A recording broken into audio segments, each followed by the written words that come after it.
Muito boa tarde e bem-vindos ao programa A Terra é um Só País, um espaço da autoria da Comunidade Bahá'í de Portugal. Há poucas coisas consensuais no mundo. Uma delas será os direitos humanos. E quando falamos de direitos humanos, falamos da Declaração Universal dos Direitos do Homem. Falamos de direitos humanos, sociais, económicos, culturais, entre tantos outros.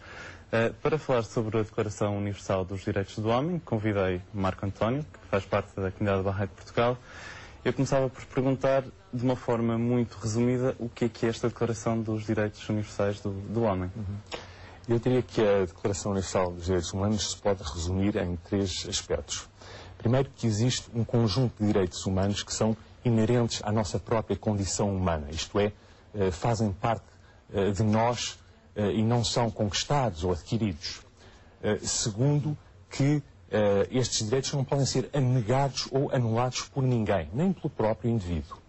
E terceiro, que os direitos humanos, quando entram em conflito uns com os outros, esse conflito deve ser resolvido por leis justas e imparciais. Fazendo um pouquinho de história, indo à origem desta declaração, como é que nasceu este documento tão importante para toda a humanidade? Bom, ao longo da história da humanidade houve várias tentativas de formular um conjunto de leis que descrevessem os direitos de cidadania dos indivíduos. Os mais recentes na história da humanidade terá sido a Declaração dos Direitos do Homem, que surgiu no meio da Revolução Francesa, e as primeiras emendas à Constituição Americana, aquilo que se chama o Bill of Rights, onde se descrevia a liberdade de expressão, defendia-se a liberdade de associação, a liberdade religiosa. É um documento que é hoje considerado uma peça fundamental da democracia americana.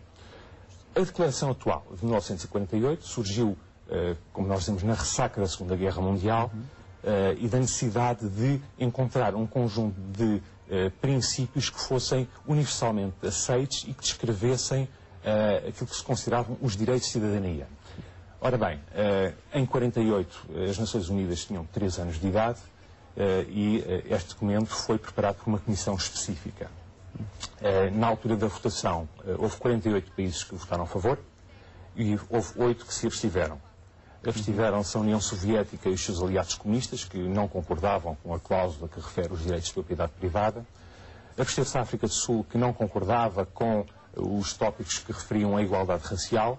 E absteve-se a Arábia Saudita, que era contra os princípios de liberdade religiosa. É exatamente por aí que eu queria pegar.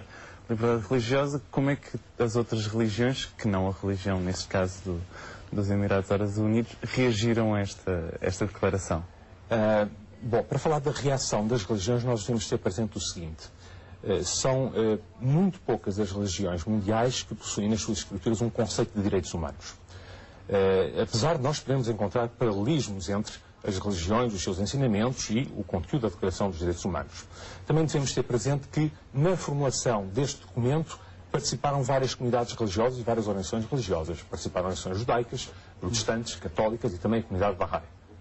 Ora, falando concretamente das religiões e de como reagiram os dirigentes religiosos mundiais, nós podemos começar por falar, por exemplo, da Igreja Católica. A Igreja Católica inicialmente mostrou muitas reservas em relação a este documento. O próprio jornal do Vaticano, o Observatório Romano, criticou o documento porque porque os direitos humanos não apresentavam um fundamento teológico e religioso para a sua existência.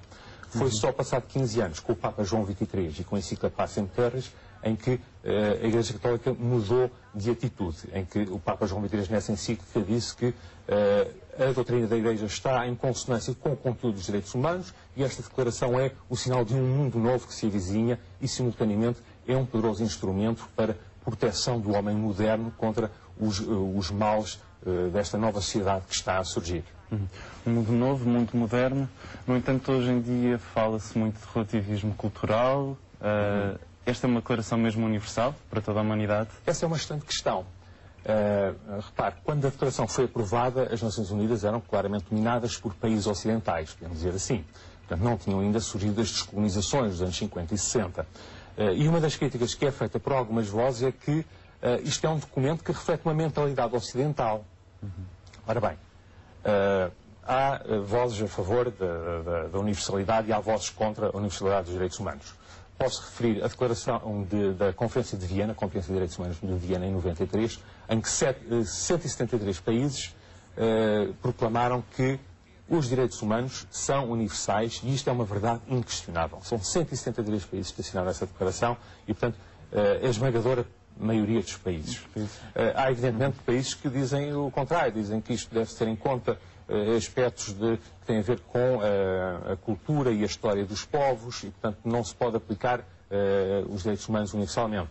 Na verdade, isso é uma atitude de aparente pluralismo cultural, mas que na prática é uma tentativa de legitimar o poder de governos autoritários que mantêm um status quo de repressão sobre os seus povos.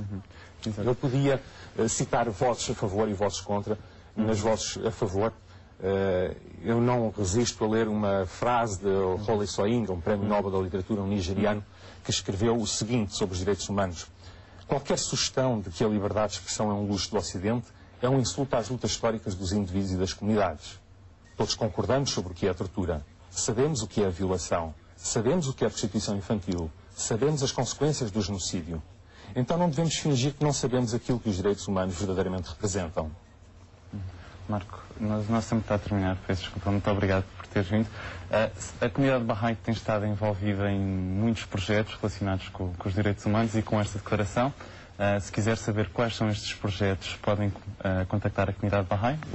Os contactos estão a passar em rodapé, bem como informações sobre todas as atividades que estão a decorrer em Lisboa e no resto do país. Quanto a nós, voltamos a ver-nos no próximo domingo, no dia 12 de agosto, por volta das 9 da manhã, no programa Caminhos. Muito boa tarde e obrigado. Até lá.